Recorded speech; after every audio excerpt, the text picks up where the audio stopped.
quoi la distance combien elle mesure cette ligne de départ? 10 Ouais, ok, 10 km. 10 km, c'est quoi? C'est 10 km de rayon, de longueur, de quoi?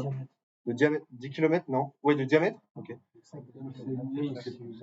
5 km de part et d'autre du point. Voilà, toujours. En compétition, ce sera toujours ça. Ok? Est-ce que ça peut être des cercles? Non. Maintenant, ça commence à arriver dans les championnats internationaux. Nous, on a ça. Moi, je fais les championnats d'Europe là cet été. On aura des départs en cercle. Alors là, ça va tout changer. Je vais pas vous expliquer ça. Même moi, c'est déjà compliqué pour moi. C'est pour éviter. C'est une question de sécurité pour Non, c'est pour les Kegels, c'est pour éviter de savoir quand les autres partent. Par contre, niveau sécurité. Bah, du coup, si c'est bien. Parce qu'un départ sur cercle, tu sais pas où les autres sont. Donc, tu vas n'importe où dans le cercle. Donc, tu avoides, Tu peux croiser un planeur qui est déjà parti dans ton cercle. Oui, mais ça, c'est pas grave, ça reste un planeur classique. Donc, on va avoir 5 km de part et d'autre. Ok. Est-ce que vous savez, réglementairement parlant, s'il y a des limites pour prendre ce départ?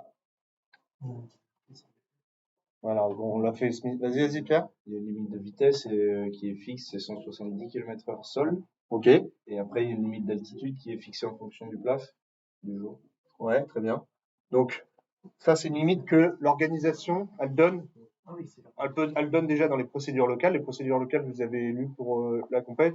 En gros, c'est ce qu'on prévoit avant de commencer la compétition. On va baser le règlement. On va dire quel règlement on utilise, quel type de preuve on va faire, qui organise quoi, les fréquences, les pistes. C'est un peu comme le self-briefing de ce matin, en plus détaillé. Donc, on va dire ça va être une vitesse. C'est quoi comme vitesse, ça? C'est quel type de vitesse? Vitesse sol. C'est important, hein. Vitesse sol. GPS sol. Donc, vous savez comment on peut l'avoir ou pas? Vous utilisez quoi pour en vol? Est-ce que vous utilisez accessoires ou des trucs comme ça? Ouais. Donc il y a les Woody, accessoires, Helix, que vous pouvez avoir dans votre planeur. Donc là-dessus, on va mettre des navbox pour avoir la vitesse sol. Cette vitesse sol, du coup, ça va être la vitesse quand même par rapport au sol. C'est pas forcément celle qui est indiquée sur votre anémomètre. On est d'accord. Donc quand vous prenez votre départ et qu'il y a une vitesse max et que en plus de ça, vous êtes, on va parler de ça aussi de l'altitude, mais si vous êtes trop haut par rapport à l'altitude, c'est quoi par exemple, donc quand tu l'as dit, on a une certaine limite d'altitude qui est dite en fonction de la météo. Là par exemple, on a je sais pas 600 mètres de plaf. Moi je vais dire à la radio après les derniers décollages, je vais dire ok qui est monté, quel est le plafond maximum de la journée. Ils vont me dire 1000 mètres. Bon bah voilà, moi je vais dire départ max à 900 mètres. Le but, c'est que les gens ne stagnent pas, ne prennent pas un départ au ras des nuages, parce que c'est pour ça que ça a été fait. C'est trop dangereux, en gros. Parce qu'il y a des gens qui montent dans les nuages avec un horizon artificiel, et après ils vont attaquer, ils vont piquer, enfin ils vont faire n'importe quoi. Donc, pour éviter ça, surtout au niveau des barbules, on est d'accord, au niveau des barbules, on voit pas, pour faire la sécurité, c'est quand même dangereux. Et en départ, tu prends de la vitesse, voilà, tu as une certaine vitesse, donc c'est vraiment dangereux. Donc là, si on a une porte de départ, hein, j'essaie d'imaginer un truc, mais on a une porte de départ, je sais pas, à 1000 mètres, et qu'on est à 1100 mètres,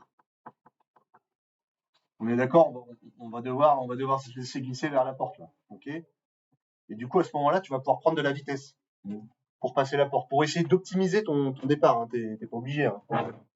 Donc, pour optimiser ton départ, déjà, quand tu pars vers la porte, tu vas devoir regarder vous allez devoir regarder votre navbox vitesse sol.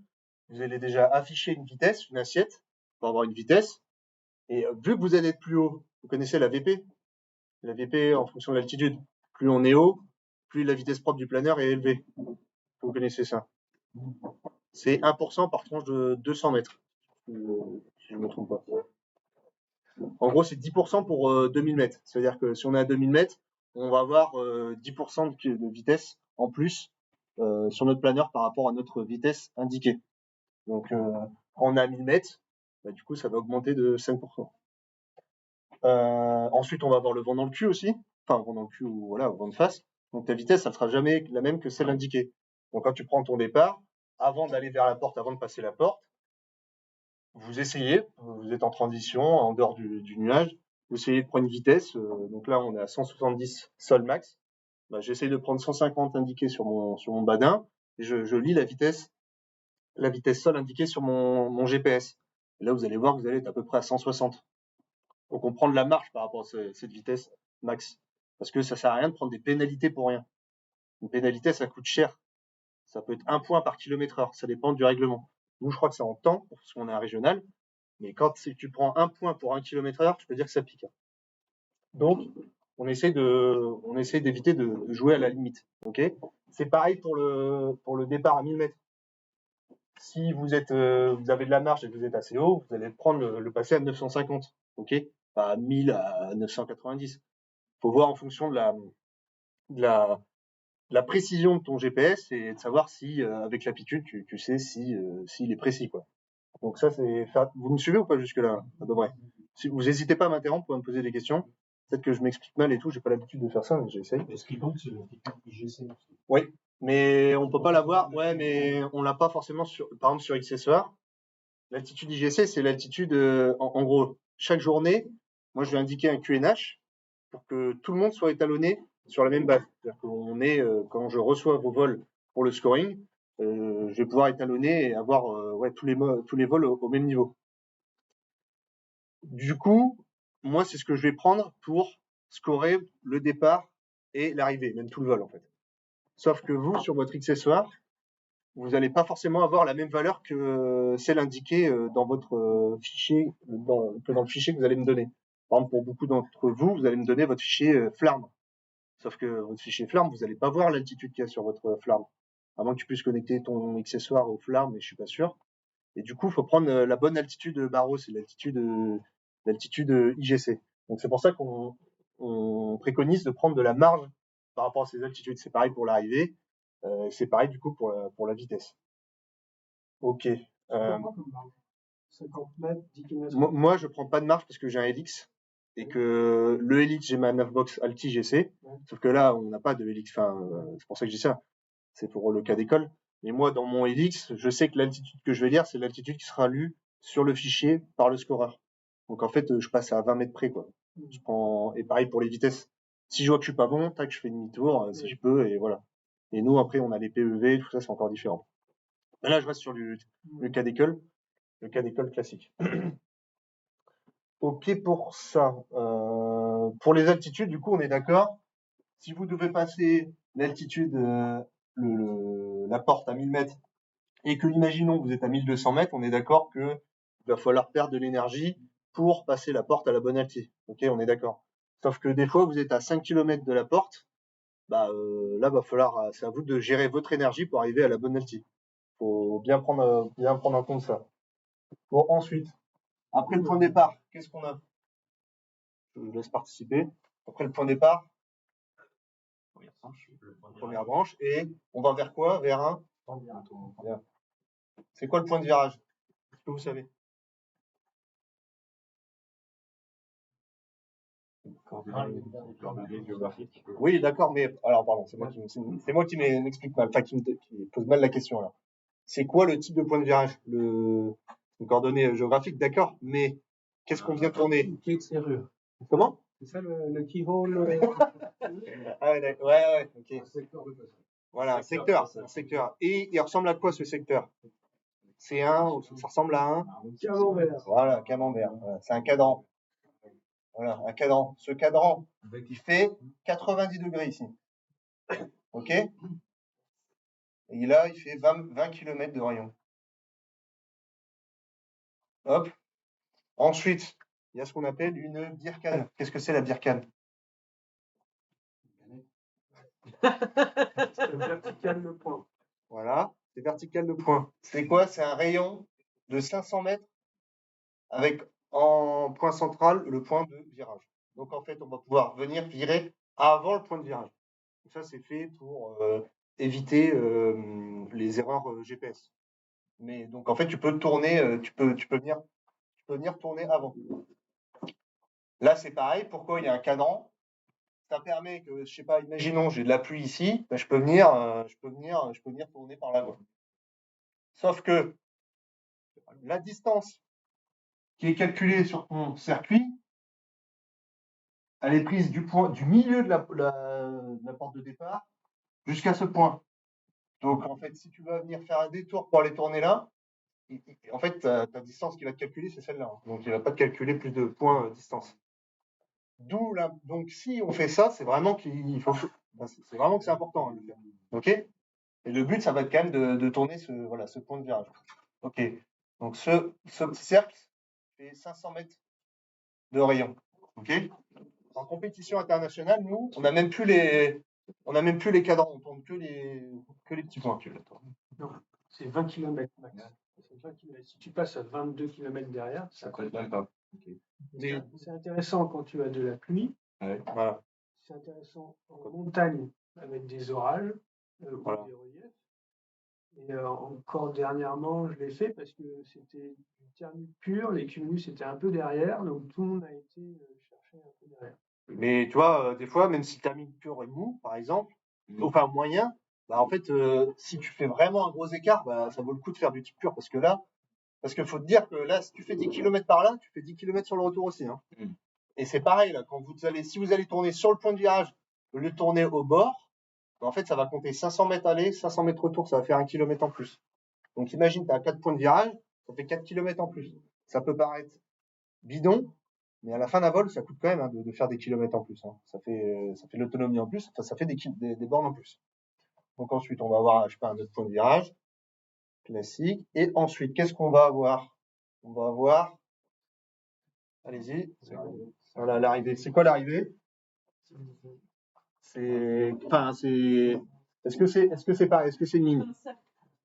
Non, Il peut y avoir plusieurs types d'arrivées, non? Des cercles ou une ligne déportée. plus maintenant. Maintenant, ça va être un cercle d'arrivée tout le temps. Avant, ils ont fait des lignes d'arrivée, parce que c'est trop dangereux, parce qu'il n'y avait pas de limite d'altitude. Donc les mecs, ils arrivaient par terre. Donc souvent, c'était avec un point de report dans l'axe de piste. Et on pouvait voir avec le cas avec Issoudun, parce que vous avez volé à Issoudun, tu fais des arrivées en effet de sol. Tu vois ce que c'est ou pas? Donc les mecs qui prenaient du badin, ils prenaient la vitesse, 150, 160 km/h, kilomètre 3, dans le champ, radada. Et en fait, le planeur restituait super bien, ça rentrait. Sauf que des fois, bah, ça rentre pas. Des fois, ça fait de la merde parce que les pilotes sont pas entraînés, ils ont pas l'habitude. Donc pour éviter ce genre de manœuvre, et en plus ça pouvait pousser à faire les passages, pour éviter ce genre de manœuvre, on fait des cercles d'arrivée. Donc ça, c'est le rayon d'arrivée là, il dépend de l'organisation. C'est l'organisation qui décide. C'est combien ici? 3 km. Quelle altitude? 250 mètres. 250 pénales. Yes.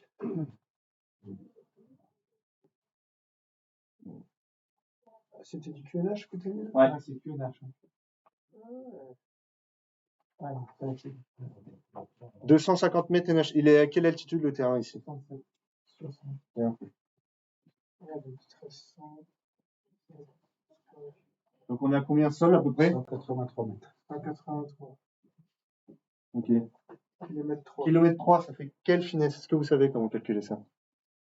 C'est quoi la finesse? La finesse, c'est quoi la formule de la finesse? Ouais. Et pour nous, dans notre cas? Distance sur la hauteur. La distance, c'est 3 km, ça fait 3000 mètres. Sortez votre téléphone. 3000 mètres divisé par 183. Ça fait combien en finesse? Un peu moins. Ça fait 16. Donc, quand on passe le cercle là, à l'altitude minimale qui est de 250 NH, si on a optimisé qu'on est vraiment à cette limite de 250 mètres NH, on va être finesse 16 du terrain. Ok? Est-ce que vous connaissez la finesse de votre planeur, plein AF sortie? En moyenne? 7. 7, ouais. Plein AF sortie, ouais. Enfin, moi, en tout cas, on m'a pris 7. Mais peut-être que ça dépend aussi un peu des planeurs. Pardon. Les doubles AF, Donc, voilà. Et 16 de finesse, quand tu es à 1000 mètres, du coup, tu fais 16 bornes. Ok? Bon. 16 de finesse, normalement, c'est large pour rentrer. Si vous voyez que ça passe pas, vous faites soit une directe en fonction de là où on arrive, comme je vous ai montré ce matin avec le briefing quand tu as posé aussi les questions, Georges. Donc si vous voyez que ça passe pas, vous annoncez à la radio, on passe, on se met sur la 31. Ensuite, on n'est pas obligé d'arriver à 250 NH. Vous pouvez prendre de la marge. Vous pouvez arriver au-dessus. Vous pouvez arriver à 300, 350. Ce qui est recommandé pour les plus vieux planeurs d'ailleurs. Enfin, voilà. Mais moi, j'ai mis 250 NH parce qu'on est à ville. La brise de mer, ça peut être chiant. On peut, pour faire une arrivée loin, ça peut être technique. 250 NH, finesse 16. Moi, je trouve ça très correct. J'en ai parlé. Mais c'est pour éviter de se prendre des pénalités. Parce que si je mets 300 NH, si la plupart des gens le passent en dessous, on va se prendre des pénalités, ça va être ça va être très frustrant pour rien. Donc j'ai mis 250 NH, qui est, je trouve, correct. Donc on peut arriver au-dessus. Si on arrive en dessous, on prend des pénalités en. C'est quoi les pénalités en? Ok. Et ça peut être aussi en point. C'est-à-dire que 1 mètre en dessous de ta limite ton altitude mini, ça va être 1 point de pénalité. C'est énorme. C'est vraiment beaucoup. Donc, t'as pas envie de gâcher tous les efforts que tu avais pendant ton vol dans des pénalités à la con parce que t'es passé trop bas. C'est pour ça qu'on essaye de prendre de la marge, si on peut. Là, on est en temps, donc on est 1 seconde par mètre. Donc, ça va, c'est tranquille en vrai. Enfin, c'est plus cool, mais on évite de prendre des pénalités, c'est quand même frustrant. Là, quand une seconde de vol sur un circuit qu'on tourne lentement, c'est pas énorme. Par contre, quand tu commences à tourner vite dans les 120, 130 de moyenne, 1 seconde, ça peut coûter très cher. En compétition, est-ce que vous savez, vous n'allez pas savoir, mais Georges peut-être qu'il va savoir, mais combien ça vaut, parce qu'on voit plein de points, on voit 1000 points, des épreuves à 1000 points, à 500 points, mais combien ça vaut 10 points? À quoi ça correspond 10 points? Est-ce que vous savez ou pas? En moyenne, sur une épreuve à 1000 points, 10 points, ça correspond à une minute, en moyenne. Donc ça, essayez de le retenir. C'est un ordre d'idée, hein. C'est pas tout le temps ça précisément, mais c'est un ordre d'idée. Pour que vous ayez une idée, voilà, quand vous êtes par rapport à d'autres concurrents, bon là c'est vraiment si on cherche l'aspect stratégique et tactique. Donc ça peut être intéressant. Il n'y a pas de limite de vitesse à l'arrivée. Non, des limites d'altitude, mais pas de vitesse. Et après on vient s'intégrer dans le circuit de piste où on vient en direct en fonction de là où on arrive. Ok. Les 1000 mètres de la porte de départ, c'est QNH ou C'est QNH. On va annoncer QNH. Il faut que dans votre vol, dans votre GPS, vous soyez en altitude QNH. On doit tous parler le même langage. Ils mettent QNH. Comment? Dans le délogage altitude. C'est QNH. Moi, je vais donner un QNH en début de journée, que je vais afficher sur la fiche d'épreuve, sur la task. Et vous, sur votre Hoodie ou votre XSOR, vous allez devoir entrer le QNH. Donc, vous avez la même altitude tout le temps, partout. Il faut faire sauvegarder. Voilà. Et en fonction, voilà, ça c'est à vous. Et après, comme on va donner le flarm, là pour le flarm, il n'y a pas de QNH, donc c'est par rapport au sol, tu sais, et lui il va venir recalcule. Ouais, ça c'est recalculé. Mais c'est pour ça qu'il faut que vous preniez de la marge. Sauf si vous arrivez à connecter votre flarm au XSOR, je sais pas. Ou alors vous donnez votre XSOR ou votre. Sur l'UDM, tu rentres le QNH ou c'est automatique? Normalement, tu le rentres. Ah oui, tu le rentres. T'es obligé de le rentrer pour une épreuve. Tu peux le rentrer, tu peux le laisser automatique si tu voles chez toi et que tu t'en fous.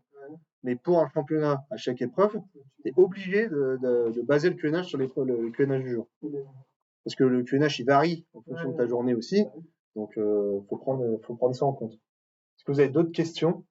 Ça, c'est l'épreuve classique, Racing Task.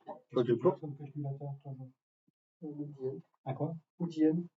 Oui, mais il demande le QNH. Ouais, il me demande, mais pour les épreuves, je le rentre. Ok. Mais les anciens calculateurs, ils ne demandent pas forcément. À Zander, il faut aller dans une page spéciale pour le renseigner. Ouais. J'ai deux petites remarques. Ouais. La première, c'est moi j'ai l'habitude de quand je passe la ligne de départ, je lance un chrono. Ah ouais. Pourquoi? Ça, au bout d'une heure, je sais combien de kilomètres j'ai fait. Bah, ça, tu peux l'avoir sur ta vitesse moyenne actuelle. Ils n'ont pas tous des. Bah, normalement, tu l'as sur tous les 9 box. Enfin. Tout le monde n'a pas des. Vous avez tous XSOR ou. T'as la carte? Ah oui.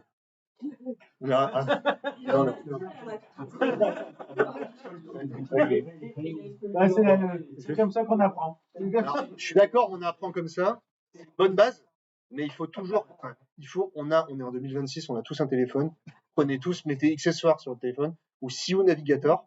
et vous configurez. Normalement, vous avez la vitesse moyenne Navbox, qui s'appelle vitesse moyenne sur le circuit, que vous pouvez afficher.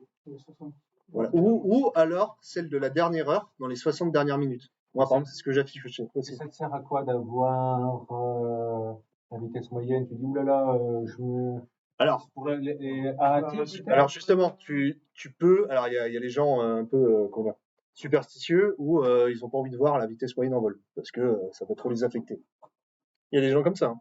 Moi, j'aime bien la voir parce que ça me donne une idée du rythme que j'ai sur ma course. Parce que des fois, alors là, on va plus loin que juste la base, mais il y a des fois, en fait, quand tu es en vol, quand tu fais ta compète, tu es dans un certain rythme, c'est-à-dire que tu voles plutôt vite, et des fois, tu peux être dans ce qu'on appelle dans un faux rythme. Tu dis, putain, je vole hyper bien, en fait, tu voles pas du tout bien. Et parce que tu peux voir par rapport aux autres, en fait, les autres, ils sont en train de te défoncer. Donc, en fait, tu es dans un faux rythme. Et des fois, ta vitesse moyenne te permet de te dire, ah ouais, là, je tourne pas si bien, en fait. Ouais, en fait, je suis en train de faire de la merde, alors Voilà. j'ai l'impression de... Il y a une semaine là, c'est quand Chloé a fait son 500 là, de Lille. Là. Donc on avait volé, c'était pas mal sur la côte. Et moi j'avais des très gros varios intégrés sur toute la spirale. J'avais 2,5 m, 3 mètres, très bons varios. Et j'avançais pas pourtant. J'arrivais pas à avancer parce que trop longue transition, je planais pas bien. Donc en fait j'ai l'impression de bien monter, mais j'avançais pas. Donc il y a quelque chose qui allait pas. J'étais pas dans le bon rythme. Je pense que je volais trop vite, peut-être en transition, je sais pas. Et quand tu vois ça pendant une compétition, t'arrives, parce que Ça va bien t'as avec- le diagnostic, ça va pas, mais pour trouver le truc qui va pas... Ah, mais ça vient avec l'expérience. Là, c'est un outil. La Navbox, c'est juste un outil. Ça te permet juste de savoir. Oui, tu sais Ok, dire, j'ai telle vitesse moyenne. Quand t'es en Pégase et que tu tournes, tu vois la vitesse moyenne à 110, bah, c'est que tu carbures, hein. Là, tu peux, et tu vois, ça, là, dans ce cas-là, par contre, ça peut te donner confiance en toi. Ça peut te faire du bien. Alors que, tu vois, le mec qui voit 70, ah, tu vois, tu rames, t'as peut-être pas envie de, bon, voilà, tu vois, c'est compliqué. Sur l'AT, c'est utile. Parce que tu as volé Ouais, on va en parler après. la première heure. tu te dis, j'ai un peu plus. Ouais, on va en parler après. Mais pour l'instant, je finis mais on va en parler sur la T. Et dernière question, comme tu parlais, est-ce que ça vaut le coup de se prendre la tête de passer à 170 juste en dessous de 1000 mètres ou ça va jouer sur 1 ou 2 secondes sur un circuit C'est à notre niveau, en régional, c'est pas ça qui fait la diff. Moi, je l'exprime quand même parce que ça peut vous donner déjà une petite idée de plus tard si vous avez envie de continuer la compète et d'optimiser avec les championnats de France. Le championnat Honnêtement, de France, là, c'est faut être au taquet. pas tant que ça, pas tant que ça. Non, pas tant que ça. C'est pas ça qui fait gagner. Peut-être un championnat du monde, tout ça, c'est bien d'optimiser parce qu'on est vraiment des fois ça se joue à la seconde. Mais moi, je dis pas tant que ça. Mais je préfère vous donner quand même des tips. C'est le basique, quoi. C'est le règlement, le technique, et j'essaie de vous apporter un peu des tips. Le pire, c'est d'en plafonner les millimètres. Bah oui. 70 Et la comme ça. vitesse, c'est pareil. Une pénalité, enfin voilà, c'est trop pénalisant. Bah oui. Ensuite, bon, Alexandre, Oui. c'est possible de faire une journée où on est en négatif au niveau des points. On prend Non, plus de non, pénalités non. que de. On a 0. on pourrait, mais non. C'est capé à 0, c'est bloqué à 0. Attends, t'as pas vu qu'il y a- Non, non. Mais je peux le faire pour la vanne. Non, non, On pourra le faire. Parce que tu peux le faire sur ce. c'est pour ça que je pose la question. On avait fait genre 10 points kilomètres et puis on s'était mangé une pénalité de 12 points. Donc, Bah, t'imagines quand tu tapes un espace aérien avant le départ, tu fais l'épreuve, et à la fin t'as 0, bah. Là, ça fait mal au cul. Bon. Ok. Là, maintenant, on a vu le basique. Maintenant, on va imaginer un peu des cas qui peuvent vachement arriver ici. Pourquoi? Parce qu'on peut avoir du vent. Ok. Et on va abuser, on va mettre 30 km en devant. Non, mais c'est fort, entre guillemets. Ok, 30 km/h du vent, là. Là, c'est le nord. Pour se repérer. Là, c'est le nord. Ok. Bon. La porte de départ. Je la passe où? Ça veut rien dire à gauche. Au nord. Ok. Pourquoi? Vers l'axe. Il faudra remonter le vent pour aller à ton point de tirage. Ok. Donc là, je vais passer la porte. Hop, chopin thermique. Hop, on repart. Hop. Bon, là, ça dépend. Après, tu peux corriger, tu peux aller encore plus devant. Ok. Maintenant, on fait l'étude de cas. On prend le cas où le mec il passe sous la porte. Et là, il remonte tout en vent. Donc là, il se bat contre le vent. Donc en fait, on est d'accord là, il va se faire pousser, il va faire plus de distance. C'est pas du tout rentable par rapport au vent. L'avantage de votre ligne de départ, c'est que le circuit n'a pas commencé. Donc en fait, vous avez tous les choix possibles pour faire votre départ. Vous pouvez choisir la rue de cumulus, l'altitude, vous pouvez choisir la ligne, la direction que vous allez prendre. Donc il faut en profiter. Et pour ça, faut la passer le plus au vent possible. Quand il y a beaucoup de vent. Quand le vent est dérisoire, bon bah là, bon, on fait ce qu'on veut quoi. Mais quand on est au-delà des 15-20 km/h, on essaye de la passer au vent. Et encore plus s'il y en a beaucoup. Ok. Maintenant, bah, du coup, ça va être le même cas. Donc là, on a toujours ce vent du nord. Là, ok. Là, je passe sous un cumulus. Ok. Qu'est-ce que je fais? Est-ce que j'enroule? Oh là, attends, on va attendre. Pour faire un cas encore plus.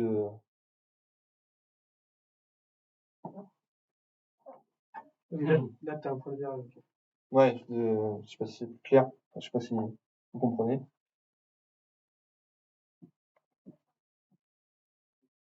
C'est un autre point de virage, ok? C'est un autre point de virage. Ok, là j'ai un cumulus, je passe en dessous. Est-ce que je l'enroule ou pas? Oui, t'enroules. Je suis à 750 mètres. Je suis à 750 mètres, il y a 1200 de plaf. Je suis à mi-tranche. Je suis pas au plaf, quoi, en fait, finalement. Qu'est-ce que je fais? Est-ce que je l'enroule ou pas? Oui, on se fait ramener dans le point par le vent. Voilà. Pourquoi je l'enroule? Parce que en enroulant, en fait, en montant, je vais me faire dévier par le point de virage. Donc en fait, c'est des kilomètres de gagné, c'est des kilomètres heure de gagné, quoi. Et quand je vais passer le point de virage, je serai plus haut. Et vent de face, par rapport au sol, ta finesse, elle est diminuée. Donc, enfin, sauf si ça chemine. Mais on part dans masse d'air classique, neutre. Donc, tu vas faire plus de bornes. Alors que dans le cas où, bah, le mec, il fait pas attention, bah, en fait, tu vois, il enroule pas, il se fait pousser par le vent. Et en fait, quand il va remonter après le point de virage, hop, il va se faire dériver comme ça. On est d'accord? C'est un cas classique, hein. Bah, pourtant, c'est pas pour ça que vous allez l'appliquer en vol. Parce qu'en vol, il y a plein de facteurs, il y a plein de choses qui arrivent. Donc, essayez de mentaliser avant votre décollage. Quand il y a du vent comme ça, il y a des cas concrets comme ça, il y a des cas théoriques qu'on peut voir dans le livre bleu, dans le livre de Reichmann, des cas classiques qu'on peut étudier. Il faut mentaliser avant. Faut vous imaginez, ok, quand je serai à peu près à ce point de virage-là, il faut absolument que je monte avant. Ok? Comme ça, quand ça vous arrive, quand vous arrivez au point de virage, déjà dans votre cerveau, ça va peut-être prendre une fiche mentale, clac, ok, il faut peut-être que je fasse ça. Faut essayer c'est hyper important de mentaliser, de conscientiser à l'avance. Ça, c'est ce qu'on fait partout dans l'aéronautique.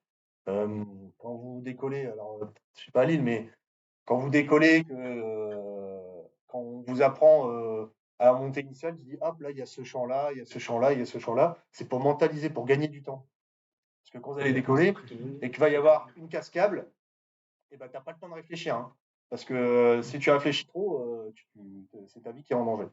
Donc ça permet de gagner du temps. Et ben là c'est pareil en compétition. Surtout que là ça peut vraiment vous faire gagner quoi. Donc après dans ce cas-là on prend voilà, le cas est concret.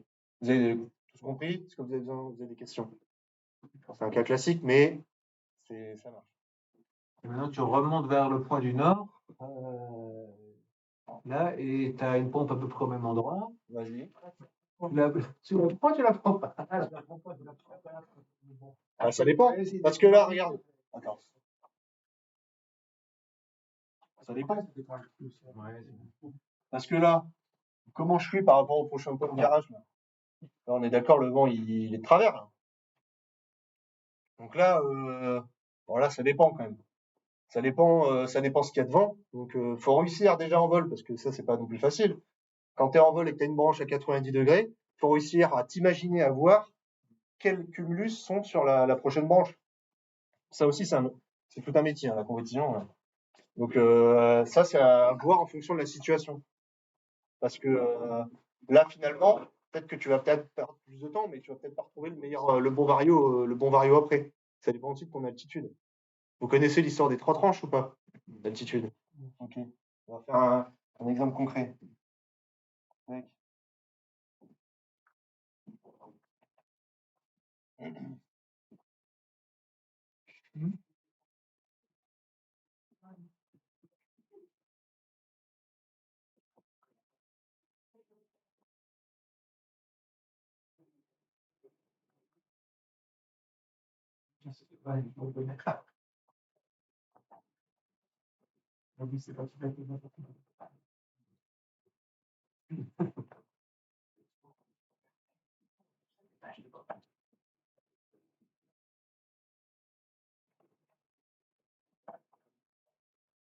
Ok, vous connaissez aussi la théorie du McCready? C'est quoi la théorie du McCready? Basique, vas-y. Je règle ma crédit sur l'ascendance que j'espère avoir, Ok. les Z que j'espère avoir. Donc, Ça, c'est plus, différé, ouais. plus le vario que tu estimes avoir est fort, plus. On va vite en Je transition. vais aller vite. Ok. Sauf que plus tu vas vite, plus tu tombes. En planeur, notre altitude, c'est notre autonomie. Donc, cette autonomie, il ne faut pas la gâcher. On est d'accord. Sinon, tu n'avances pas. Après, ça dépend en fonction de comment toi tu prends ton risque sportif. Ok. Donc là, mon planeur, là, je suis là. Oui. Donc là, je suis là. Bon, là, je passe dans du 1 mètre. Est-ce que je tente d'aller vers Là, je passe dans du 1 mètre. Est-ce que je tente d'aller vers le cumulus de plus 2? Ok, pourquoi? Parce qu'on est première tranche, on sélectionne pas. Ouais, ok. Donc on vole plus lentement, ok. Malgré le vario qu'on peut avoir aussi devant. Ok. Tu montes jusque où là? Tu montes au plat ou pas? Deuxième tranche, avant de 1000 mètres. Ouais. Est-ce que tu continues à monter là? Ça dépend. Ça dépend quoi? Et les seins, oui. Non, les seins, j'arrête de monter. Je m'entends. T'as un cumulus de 2 mètres là. Non, bah j'avance. Ok. Donc t'anticipes avant, tu dis putain, je vais peut-être pas monter au plaf. Putain, tu perds du temps dans du 1 mètre. Bon, ok, là t'avances. Bon là tu le rechopes et puis après tu peux avancer. Pourquoi je dis ça? Parce que on est beaucoup quand tu fais pas trop de compète. En fait, t'as la pompe, tu papillonnes un peu, tu montes jusqu'au plaf. Alors qu'en fait, juste après, bah t'as 2 mètres. Donc il faut ce qu'on appelle prendre des pompes intermédiaires. Bah, ça après c'est à vous de voir. Je peux pas vous obliger à faire ça. Moi, c'est des conseils que je vous donne. Pour avancer. Moi, j'ai remarqué, c'est même pas de la sélection, c'est même pas de la sélection parce que là, tu sélectionnes pas, tu es obligé de prendre ton 1 mètre. Par an, tu fais le choix de pas monter au plaf dans ce 1 mètre pour continuer, avoir assez d'autonomie, de monter pour avoir assez d'autonomie et arriver dans un meilleur vario. C'est ça le but en fait. Ça, c'est si on est sûr de trouver un meilleur vario. Ah oui, et ça viendra avec l'expérience. Tu verras, putain, le ciel, il va être beau, le nuage va être pour beau. bien. Voilà. T'as fait plusieurs nuages qui se ressemblent. Bon, bah, t'as plus ou moins une grosse certitude que ça va bien monter en dessous. Et en fonction de ça, t'avances. Après, il y a des mecs, ils vont continuer, tu vois, ils vont attaquer par terre. Sauf que plus on est bas, ouais. Plus l'ascendant, c'est les Ça fait quoi un thermique quand c'est au sol, vous savez? Comment il apparaît le thermique? Une bulle. Ouais. Mais comment elle apparaît cette bulle? Enfin, un tout petit tourbillon, hein. Ouais, c'est une perturbation en fait. C'est une perturbation de la molécule. Ça fait une petite bulle là. Donc en fait, donc le thermique n'est pas bien établi, on est d'accord. On va faire une petite bulle. Je suis désolé, je me rends pas compte. Donc ça va faire une petite bulle. Et après, au fur et à mesure, le thermique va plus ou moins voilà, monter, tu vois. Donc des fois, ça peut faire ça, là, comme ça. Voilà. Parce que des fois, on dit toujours, ça c'est moi, mon expérience à moi, mais des fois on dit ouais, c'est toujours plus haut que ça chemine mieux. Je suis pas d'accord. Hein. Ça veut dire que en fait, quand t'es haut, tu quittes jamais le plaf. C'est pas vrai. On est d'accord. C'est pas vrai. Quand t'es au plaf, bah, il y a toujours un moment où tu te retrouves à la mi-tranche alors que t'étais au plaf juste avant. Même si tu voles lentement, ça chemine pas forcément mieux au plaf. En tout cas, moi je trouve que c'est pas le cas dans le nord. Et j'ai souvent remarqué que ça cheminait mieux. Enfin, vous savez ce que ça veut dire cheminer? Cheminer, c'est quand ça monte en ligne droite, on profite sans spiraler. Bah, tu vois, là, tu vas avoir une toute petite ascendance de 2 mètres. Là, tu vas avoir une large plage de 1 mètre. Là-dessus, tu vas pouvoir remonter, cheminer, avancer en ligne droite. Et en fait, tu vas pouvoir rester longtemps à cette tranche d'altitude-là. Jusqu'à temps que tu percutes le 3 mètres. Et là, ok, je gagne du temps, je monte. Ok. Ok, il y a ça. Du coup, là, quand t'es à 500 mètres, tu voles lentement. Puis après, le basique, c'est que quand t'es plus haut, on vole plus vite. C'est logique. Parce qu'on a plus d'autonomie, on peut se permettre d'aller plus loin. Ok? Ça, c'est tout le travail à faire. Est-ce que vous avez des questions? Je sais pas si. Est-ce que tu changes, on parlait de calage Macready, est-ce que tu le changes pendant le vol plusieurs fois ou sur une branche tu serais pratiquement toujours au même calage Le calage, ça dépend de ce que tu as devant. Ouais. Sauf que, il y a des fois, tu vas pas avoir, déjà, tu n'auras pas ce que tu estimes avoir. Donc, il faut caler au Macready dans lequel tu vas enrouler au minimum. Ça veut dire que, pas en fonction de ce que j'ai devant, mais je décide de m'arrêter que dans du 2 mètres. Je cale au 2 mètres. Donc, en fait, finalement, je vais sous-caler par rapport à la théorie.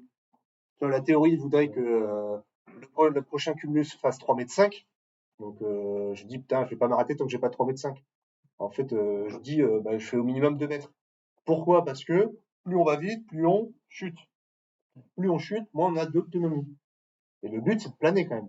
Ça sert à rien d'aller comme un bourrin, parce qu'à la fin, tu finis au top. Donc, tu sous-cales un peu, en fait. Donc là, ce que je suis en train de vous expliquer, c'est que la théorie de Macready, en fait, elle est pas si vraie que ça.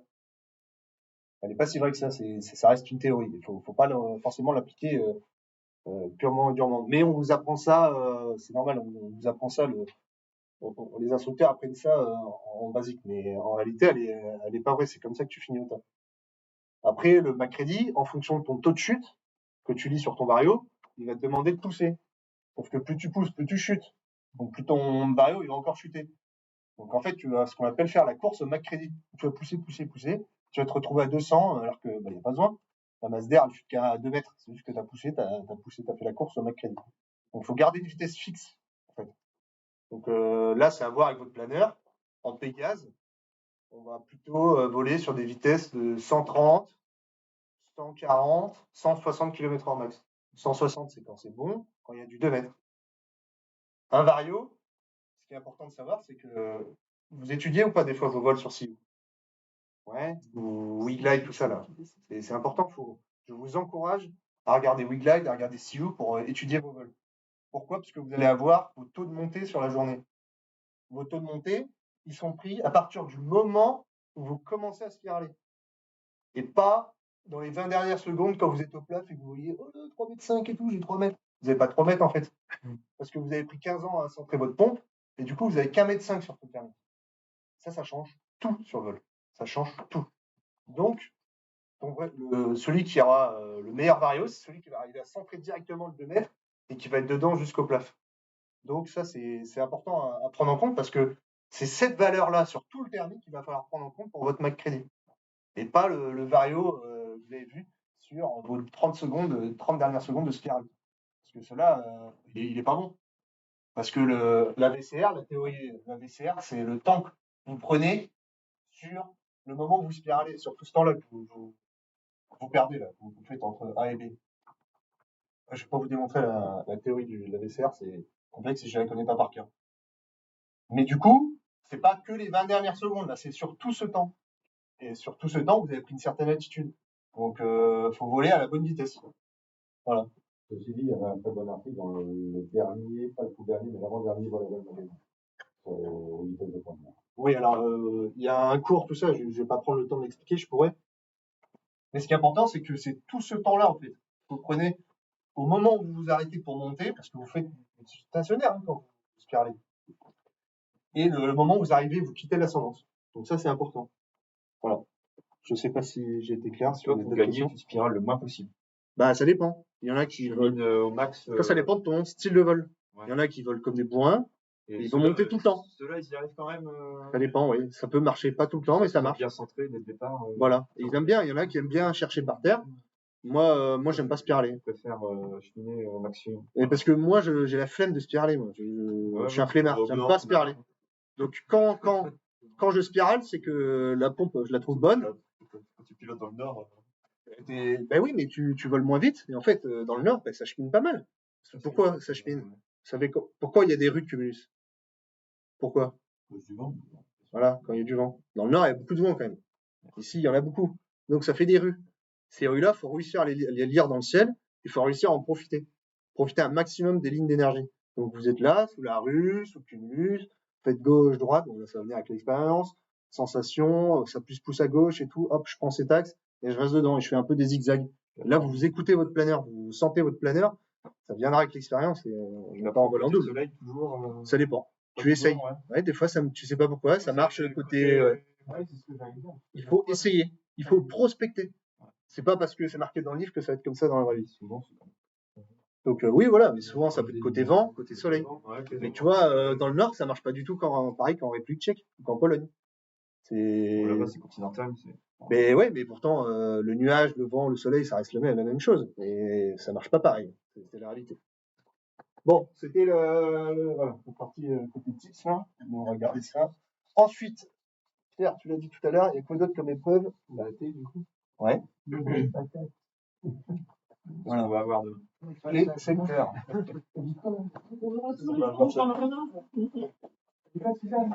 On aura tous les jours des championnats. On aura tous les jours des championnats. Dans un championnat, tu dois faire au moins. T'as des noms d'AT, non. Non. Faire que AT, que course au point. Ouais. En international, tu as 4 épreuves minimum pour valider le championnat. Oui. En national, c'est un seul. Ouais. Et je pense qu'en régional, c'est pareil. Tu peux faire autant d'AT ou de course au point. Ouais. Ok. Est-ce que vous savez les distances mini pour qu'une épreuve marque des points en multiclasse? 100 km. Ouais, c'est 100 km. Après, t'en as, ça je pense par rapport aux classes? C'est 100 pondéré du coefficient. Non. Non. 100. Point barre, 100. Il faut qu'il y ait un planeur qui ait fait 100 bornes. Voilà. Valider marque. À l'international, par exemple, il faut que un quart de la classe, donc 25% de la classe, fasse le minimum pour la classe. Je crois que c'est 100 km en classe club. Donc il faut qu'il y ait 25% de la classe qui fasse les 100 bornes. Non, c'est zéro. Allez. Ouais. Donc des fois tu te fais chier pour rien parce que personne ne va le faire, il n'y a que toi et bon, bah voilà. C'est à l'international, hein, pas en France. Alors que pour les régionaux, si ma mémoire est bonne, C'est qu'un seul. mais pour avoir le nombre de points, 1000 points, 500 points, etc., là, il faut que 10 et Non. 100 bornes pour que tu aies les 1000 points. il y a Pour pas- 1000 points, c'est juste une question de distance, il me semble, Et que tout le monde booste. et que ça doit être 250 ou 200, je sais plus. Non, même si Ouais, c'est ouais, ouais. Là, c'est marqué dans le règlement fédéral qui est, c'est marqué dans le règlement fédéral qui est sur Soaring Spot. Souvent, c'est 1% de borne. Et distance minimale pour marquer juste des points, c'est 100 km. Donc c'est bien ce qu'on avait dit. J'ai le règlement là devant, là, c'est pour ça. Et des fois, ouais, vous allez avoir 150 bornes à faire, il y en a 3 qui vont rentrer, ça va marquer que 15 points. Bayo en 2023, une qui rentre. voilà, une qui rentre, ça fait 15 points ou 5 points. Elle fait 125 km, 120 km, elle fait 5 ou 6 points. Parce que Et on l'a applaudi au Wi-Fi. Standing ovation. finalement, tu applaudis toujours les premiers de l'épreuve, donc ça revient même. Donc en fait, l'AAT maintenant, c'est quoi l'AAT? Ok, est-ce que le départ c'est la même? Oui. Ok. Ouais. L'arrivée, c'est la même chose. Ouais. Donc c'est quoi l'AAT? C'est les secteurs autour de ton point direct. Ouais. Les courses sur circuit imposé. Mais il y a un temps donné. Voilà. Donc là, on va voir. Un temps minimum, oui. Technique. Il demande Il faut faire pile poil le temps. Parce que demande tu un pourrais faire professionnel. plus, c'est pas rentable. Il vaut mieux faire plus court que le temps. Attends, on va en parler. C'est un professionnel. On va en parler justement, c'est tout la messe.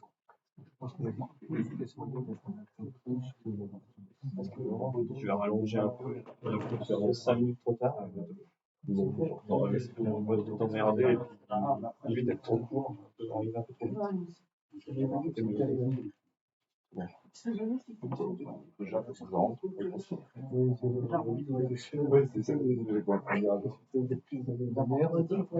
Ah ouais, avec calcul ça, il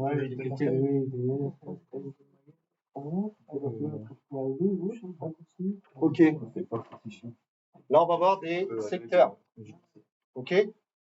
On va avoir des secteurs qui font 25 km de rayon, 20 km. Là, on va avoir un espèce de point de report là, de 3 km. Ok. Ensuite, c'est quoi l'autre facteur important dans la AT? Vous l'avez dit, le temps. On va voir, je sais pas, 2 heures d'AT. Ok. Là, c'est quoi le but de l'épreuve? Un maximum de kilomètres en 2 heures. La meilleure vitesse. La meilleure moyenne en 2 heures. Ouais. C'est un circuit de vitesse. La distance, en soi, on s'en fout. On cherche pas à faire plus de distance que prévu. On cherche à aller le plus vite possible en 2 heures. Donc, évidemment, tu fais le plus de distance en 2 heures pile. Mais ce qu'il faut retenir, c'est la meilleure vitesse moyenne. C'est pas parce que vous faites plus de bornes que vous allez gagner. Si vous voulez gagner, il faut les faire vite, ces kilomètres. C'est super important parce qu'on fait toujours, quand on débute, la même erreur, c'est qu'on cherche, on se dit, putain, on va faire des bornes. On va faire des bornes. Non, il faut aller vite sur ces kilomètres. C'est ça qui est important. Pour aller vite, en planeur, sur une vitesse moyenne sur un circuit, qu'est-ce qu'on fait? Enfin, qu'est-ce qui va vous influencer? C'est basique, là, tout comme question. Je l'ai mal expliqué, mais. Ah, la météo? Voilà, la météo. Ok. Sauf que, en AAT, on a une grosse patate, là. Je lui dis, putain, je sais pas où aller. Ouais, voilà, ça va être bon partout, quoi. L'AAT, lui, prend ta distance entre le milieu de ta porte de départ et le point que tu vas tourner dans ta patate. Ok? Donc là, j'ai ce point-là. Donc, je vais faire demi-tour là vers ce point de virage. Donc, lui, il va prendre, hop, il va prendre cette distance-là. Il va pas prendre le point où toi t'as passé la porte? Non. Ah, c'est ça. Non. On y arrive. C'est pour ça. Donc là, on va en venir. Bon, là, on va un peu plus loin que le truc, mais il y a des fois. Donc là, c'est imaginaire. T'as une patate qui est juste après la porte de départ, puis après, tu sais que ça rebifurque direct l'opposé. Et bah, si tu veux aller tourner là, bah, tu gagnes des kilomètres à passer ici, au nord. Ah oui. Parce qu'en fait, il fait sa distance, tu vas être plus court à faire ça. Je sais pas si vous avez compris ça. Ok? Mais c'est pas tout le temps ce cas. Mais ça peut peut-être arriver ici. On va faire une épreuve comme ça va vous récompenser d'avoir écouté mon cours. Bref. Du coup, c'est ce point-là en fait qui est important dans votre prochaine patate. Donc là, c'est comme si c'était, enfin, c'est pas le cas, mais c'est pas le bon terme. Mais voilà, imaginez que c'est un racing task, une task classique jusqu'à ce point de virage-là. Donc, pour aller vite, on fait en fonction de la météo. Donc, va falloir réussir à voir de loin où est-ce que c'est bon dans la patate pour aller au point de virage. Pourquoi? Parce que ta vitesse moyenne, elle est calculée sur cette distance. Du coup, pour aller plus vite, on est d'accord que celui qui va le plus vite, c'est celui qui fait le direct. Il va tout droit. Et nous, en AAT, quand on fait un AAT, on a tendance à oh, bah, c'est beau par là. Oh, bah, putain, c'est joli par là. Oh, c'est par là. Oh, par là. Et là, tu tombes là. Et là, on est d'accord. Ta trace, elle est pas bonne pour aller au point de virage. Pourtant, en réalité, c'est souvent ce qu'on fait quand on débute. On fait souvent ce genre de dessin. En fait, c'est un dessin que tu fais. Enfin, tu fais un tracé. Là, tu dessines ton dessin et tu fais un tracé. Donc, le but, ça va être d'essayer de voir loin dans ton secteur pour savoir où est-ce que tu vas tourner pour suivre la plus belle trajectoire possible vers ce point de virage. Faire le moins de détours pour gagner du temps. C'est super important ce que je vous dis là parce que ça fait vraiment la différence en AP. Donc, tu essayes de voir loin quand tu es dans l'altitude du bas mi-tranche. On est d'accord que vous arrivez à voir loin les cumulus. On est d'accord. Quand vous êtes au plafond, vous voyez rien. C'est pour ça que moi, je n'aime pas voler haut. Je rigole. Mais quand tu voles haut, tu vois pas ce qu'il y a dedans. Tu vas voir au sol, tu vas voir les ombres et tout, mais en vrai, tu vois pas la gueule des nuages. Donc, quand vous arrivez bas, vous regardez loin. Vous regardez loin vers là où vous allez, vers la patate. Là, bon, imaginons que vous avez votre GPS. C'est hyper mal dessiné. Vous avez votre planeur, hop. Vous avez le nord qui est comme ça, hop, parce qu'on imagine qu'on est sur la première branche. Et là, vous avez une navbox avec votre écart de route par rapport au track, par rapport au point de virage, par exemple. Ok? Donc là, on va voir 0,5 degrés. Gauche, c'est-à-dire que je suis 0,5 degrés à droite. Est-ce que vous comprenez? Vous me suivez? Ok? Donc, vous placez votre cap sur 0, et là, ça va vous afficher, si vous n'avez pas bougé le point de virage sur la T, ça va vous afficher le milieu. OK? Quand vous allez bouger de cap, vous allez voir les limites en fait de la patate. Tu vas voir, OK, là je suis à 30 degrés, ça fait à peu près la bordure nord de la patate. Donc je sais que faut pas que j'aille sur les cumulus trop à gauche. J'essaie de viser loin sur ce cap. Et vous essayez de le voir le plus loin possible pour essayer de monter, enfin d'aller vers cette zone de cumulus que vous avez vue au loin. Je sais pas si je suis clair. C'est hyper important parce que c'est ça qui va vous faire gagner ou pas une épreuve d'AT. J'en ai gagné beaucoup des épreuves d'AT grâce à ça, parce que je vois loin et j'essaye déjà de mentaliser en amont par là où je vais aller, par là où je vais passer. Moi, j'adore quand il y a du vent.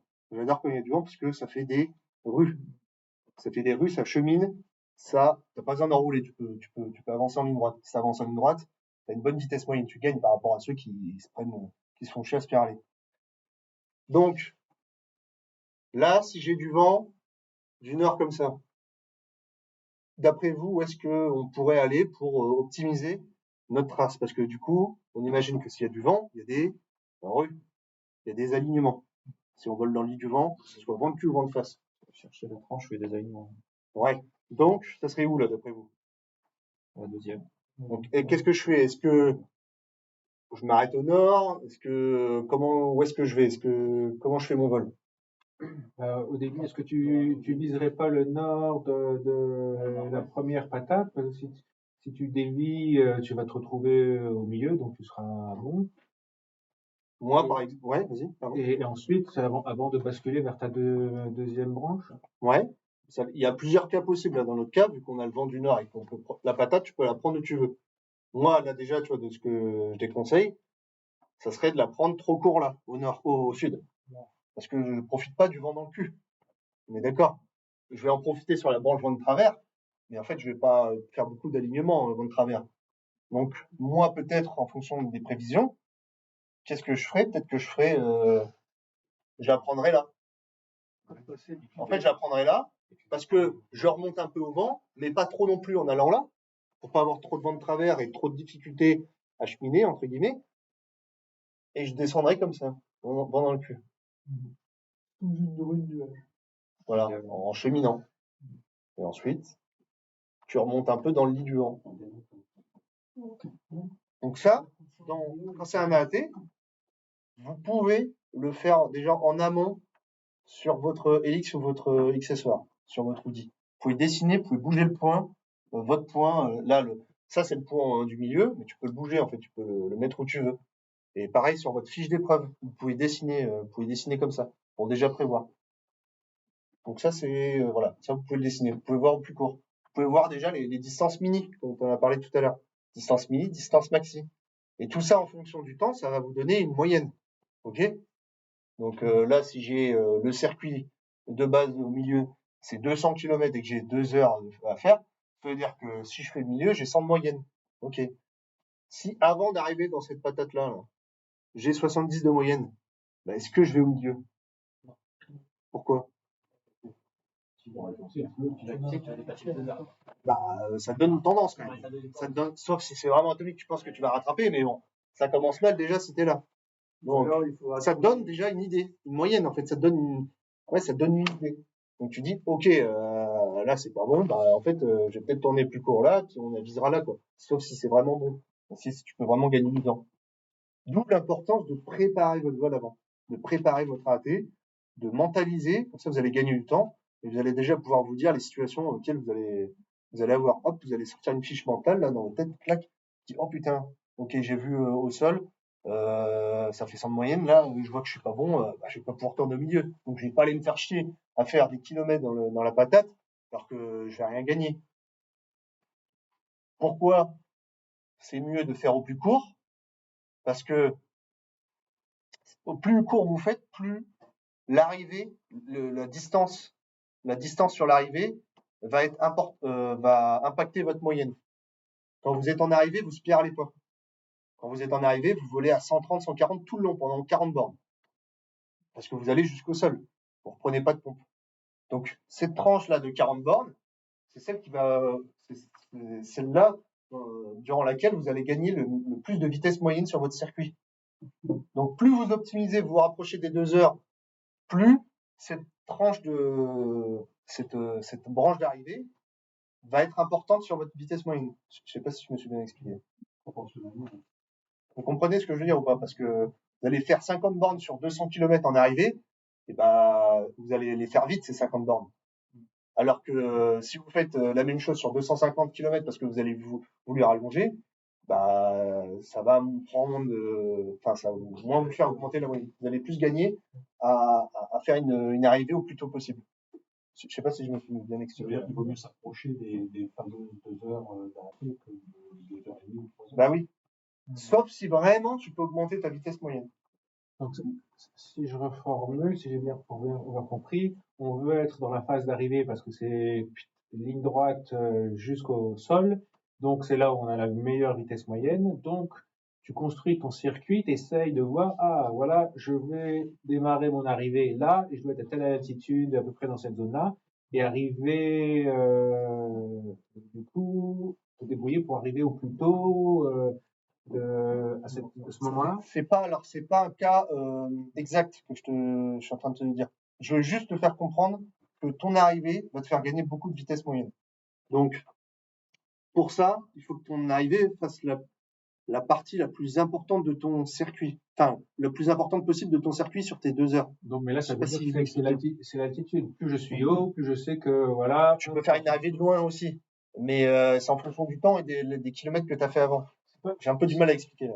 Si je suis à 1500 mètres de plafond ou 1000 mètres de plafond, je sais pas mon arrivée, il y en a une qui va démarrer à 50 bornes et l'autre à 30 bornes. C'est pas forcément l'altitude, parce que tu peux avoir un cheminement extraordinaire qui te permet d'être en arrivée alors que t'es pas en finesse, mais en fait t'es sous une rue qui te met à la maison avec du plus partout. Ouais. Tu démarres sous le plan en fait. Tu peux avoir une idée en avance de là où tu vas peut-être commencer l'arrivée en fonction du plafond que tu peux faire sur ton circuit, ton dessin. Ça, c'est sûr. Et moi, vraiment, ce que je veux te faire comprendre, c'est que sur une proportion sur 200 km, que ça soit sur 200 ou 250 km, ton arrivée, tu vas la commencer kilomètre 50, ok? Tes 50 bornes d'arrivée, ils vont avoir une importance plus élevée en vitesse moyenne sur tes 200 km, parce que ça fait le quart, que sur les 250, parce que ça fait le cinquième. Je sais pas si tu vois là, c'est peut-être plus clair. Si tu as une épreuve de 500, l'arrivée, ça prend pas beaucoup de temps par rapport aux 500 bornes. Ouais. Si tu as un circuit de 150 km, bah, l'arrivée, ça va déjà faire un tiers de ton circuit. Donc, c'est capital de la lancer au bon moment. Voilà. D'où l'importance de pas trop rallonger dans un AT, parce que du coup, tu vas faire plus de distance pour rien. Donc, en fait, tu vas rentrer pour les 2 heures à peu près pile, voilà. Si on rentre 2 heures si on rentre avant les 2 heures, ça fait quoi? C'est ramené à 2 heures. C'est ramené à 2 heures. Donc, voilà. Donc, ta vitesse moyenne diminue. Parce que du coup, ça rallonge. Donc, on dit qu'il faut arriver toujours après. C'est clair, net et précis. Il faut pas arriver avant. Sauf que, il faut pas être dans le cas extrême où tu vois que c'est pourri. Bah, il y a un moment, tu cherches pas à rallonger trop non plus. Tu rentres plutôt parce que beaucoup de gens, et ça arrive dans beaucoup de cas, où des mecs vont se vacher parce que, bah, en fait, ils vont tenter de rallonger parce qu'ils se disent, putain, je vais rentrer trop tôt. Ils rallongent, pouf, ils finissent pas. Donc, des fois, ça vaut le coup de rentrer 5-10 minutes trop tôt, pas se vacher et d'arriver vite, que l'inverse, de vouloir rentrer, de rentrer trop tard. Oui, parce que 5-10 minutes trop tôt ou 5-10 minutes à faire du surplace, galérer, c'est pareil. Ouais, ça revient un peu même, et puis c'est mieux que se vacher, quoi. Donc, voilà. Quand vous êtes en arrivée, si vous voyez que vous arrivez trop tôt, d'après votre temps sur le Helix, le Woody, ça sert à rien de ralentir, quoi. Vous gagnez rien à ralentir. Vous pouvez continuer à prendre la vitesse. Autre chose, ça sert à rien de faire le tour de la patate d'arrivée, parce que vous êtes trop. Ça va compter ce temps-là. Déjà essayé. Ouais, moi aussi. Bah, moi, ça m'est arrivé. Et faire 3 fois le tour autour de la patate pour pas en rentrer. Des kilomètres. Moi, ça m'est arrivé, ça m'a pas empêché d'être là où je suis aujourd'hui. Donc, ça arrive à tout le monde. Il faut bien débuter quelque part. Donc, moi, je me suis dit, je tournais tellement lentement, j'étais genre à 55 de moyenne, 60 de moyenne. Je me suis dit, bah, je fais un plané tout le long à 100 km/h en finesse max. Bah, ça va augmenter ma moyenne, je suis à 50 de moyenne. C'est déjà mieux que rien. Bon, bah, en fait, bon, bah, baiser, quoi. Donc, voilà. Donc, ça sert à rien. Non, mais ça arrive à tout le monde. Moi, je l'ai fait. Donc, voilà. Ensuite, quand vous voyez, vous êtes, alors, là, dans le cas où c'est intéressant parce que ça arrive souvent, je trouve quand même un petit point de report de 3 km pour vous aligner dans l'axe de piste. Bah, des fois, vous pouvez optimiser dans ce petit cercle. Là, je vous conseille toujours de mettre au plus court dans votre, le point de virage, là, dans votre hélix. Vous le mettez au plus court dans votre hélix. En fait, vous voyez, normalement, je pense qu'ils le font aussi accessoires. Ils vous indiquent les points mini et les points maxi de distance.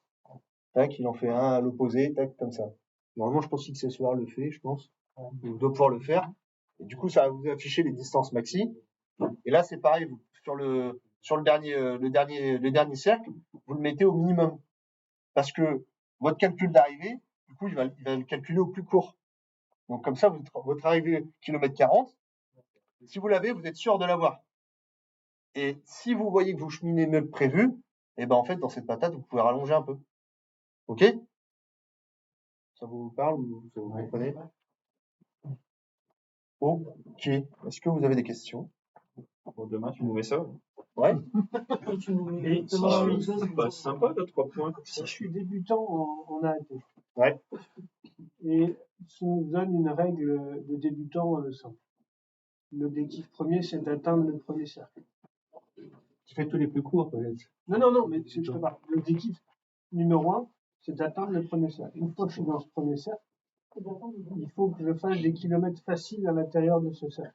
Faut pas tourner, pour moi, sauf si c'est vraiment 8/8e et que vous savez que vous avez des grosses patates. Ça dépend. Enfin, c'est la AT, le problème, c'est que c'est hyper complexe, il y a plein de choses à prendre en compte. Mais si on veut essayer de vraiment simplifier pour un débutant, parce qu'il existe une règle de simplification. Enfin, moi, je m'étais dit, déjà atteindre le premier cercle, regarder ma vitesse moyenne sur la première heure, la multiplier, cette vitesse moyenne, par le nombre d'heures au total de la AT, ce qui me donne une distance. Une fois que je suis dans le premier cercle, de faire des kilomètres faciles à chaque fois dans ce cercle-là. Dès que ça devient un petit peu difficile, où il y a une grande transition, je bifurque dans l'autre cercle, et là, je fais le même exercice. J'essaie juste de trouver une méthode pour que un tout débutant qui commence une première fois, il applique une espèce de méthode qui n'est pas trop risquée. On ne parle pas d'optimisation. Ouais, bien sûr. Mais lui dire, bah, là au moins, je suis sûr de ne pas faire trop de conneries. Est-ce que ça existe? Bah, je sais pas. Moi, je suis débutant en scooter, j'ai pas pu l'appliquer. Moi, je sais les trucs pour optimiser. Le basique, j'ai du mal encore. J'aurais du mal à te dire comme ça parce que oui, enfin, en fait, tu peux toujours simplifier, en fait, mais parce que pour moi, le but ultime, si je simplifie le truc, c'est de faire le plus beau dessin en AT. C'est même pas d'aller à la première patate, c'est de faire le plus beau dessin, comme j'ai dit. Oui. Parce que pour moi, l'erreur classique du débutant, il sait pas où aller. Il sait pas où aller dans la patate. Et pour moi, faut qu'il s'imagine faire un dessin, en fait, dans sa tête. Il faut qu'il dessine dans les patates. Tu vois, regarde, ça, c'est le cas typique. On sait pas trop où on va, on dit, oh putain, c'est beau, oh putain, c'est beau, c'est beau, c'est beau. En fait, il faut aller loin. Et même sur le Helix, t'as ça, une petite flèche qui optimise, là, qui optimise ton track. Je sais qu'on peut pas voir ça à tous, mais je dis juste que pour moi, le débutant, il fait surtout ça. Il sait pas où aller dans la patate. Si déjà il sait où aller, en fonction de ça, je pense qu'après, il peut construire son plan de bataille. Ça peut être une méthode. Déjà, c'est de dire, bah voilà, où est-ce que tu vas aller dans le premier cercle? Mais Quel oui, est ton choix? c'est ça. Et voir, là, tu fais en fonction des prévisions. C'est déjà vachement de ce que important. tu vois. Il y en a des tas qui vont dire, qui vont aller juste au point où il est marqué, Bah et ils voilà. vont aller là-dessus, quoi. Bah oui. Donc, C'est pour ça. Peut-être la première méthode, c'est déjà se dire, bah, je vais aller plutôt virer est, sud, ouest. Faut qu'il anticipe, faut qu'il voit à long terme. Qu'est-ce que c'est le projet long terme? Le moyen terme, comment j'y vais sur le long terme? Et court terme, qu'est-ce que j'ai au-dessus de moi? Comment je chemine? Je prends toutes les barbules, le nuage, tac, gauche, droite, voilà. Enfin, moi, c'est comme ça que je fonctionne en vol avec mes élèves.